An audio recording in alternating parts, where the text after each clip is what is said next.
Bom dia, minha galerinha do sexto ano. Nossa quarta explicação sobre os capítulos 1 e 2 do livro, a unidade 1. E eu vou fazer um resumo de tudo que nós trabalhamos, tá ok?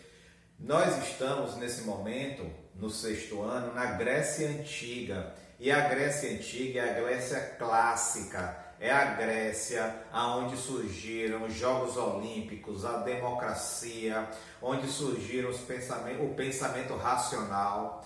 E esse pensamento racional, ele transita, ele dialoga com os mitos gregos, tá ok?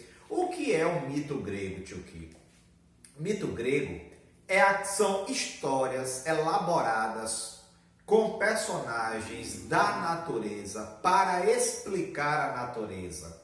Então, por exemplo, no mar você tem Poseidon, você tem Zeus no universo, você tem Cronos, o deus do tempo. Então você tem deuses para todos os setores da natureza e da sociedade. Esses mitos, eles são importantes até hoje. Até hoje nós vivemos tecnicamente sobre a égide dos mitos, entendeu?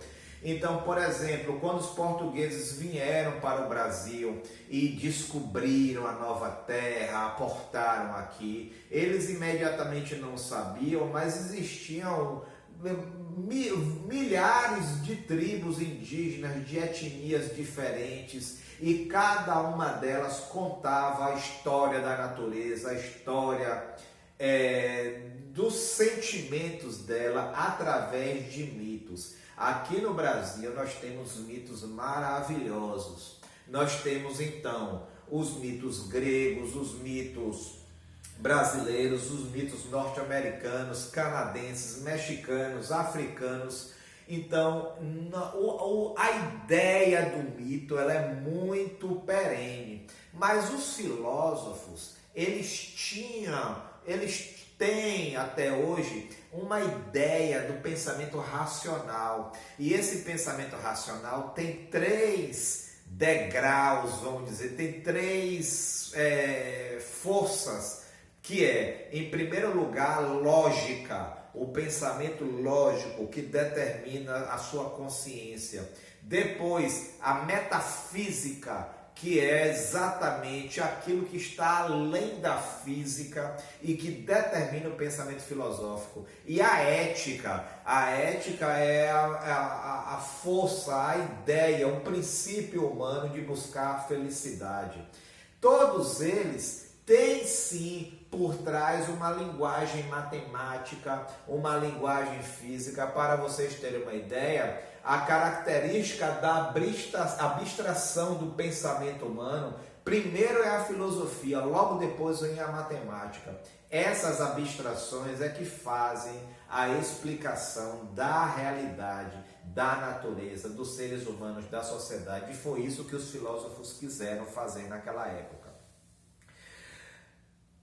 Sendo assim, nós vamos tratar dos filósofos pré-socráticos, que nós vamos tratar de 4 filósofos pré-socráticos. Existem mais, tio Kiko? Existem mais filósofos pré-socráticos, mas aqui no sexto ano nós vamos trabalhar de 4 para que vocês entendam, que é Tales, Anaximandro, Anaxímenes e Pitágoras. Tales colocou o princípio, o sentido da vida na água. É um princípio totalmente atual, na saliva, na lágrima, no suor, no rio, na água, na chuva. Olhe como nós estamos tratando as nossas nascentes hoje em dia, como nós tratamos o nosso mar. A água é importante sim. Depois, Anaximandro, que pensou no infinito, o infinito do cosmos, a cosmologia, o infinito dos valores, da justiça, da bondade e da beleza. São também princípios naturais. Anaxímenes, do ar, esse ar que nós respiramos, tão importante para a vida. Pense como nós estamos tratando o ar. Esses princípios, eles pertencem a uma palavrinha muito importante que é a physis. O que é a physis? É a natureza.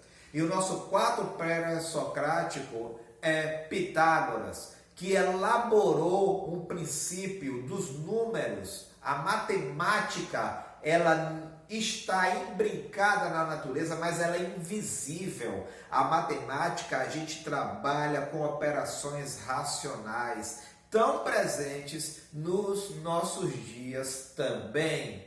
Então, esses princípios, essas ideias pré-socráticas, elas são extremamente atuais.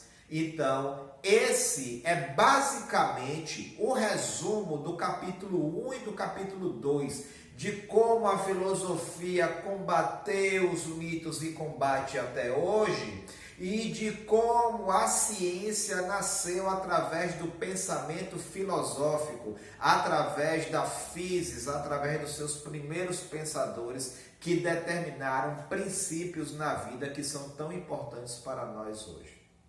Tá joia? Obrigado, se cuidem. Semana que vem eu tiro todas as dúvidas se houver, tá bom? Beijo!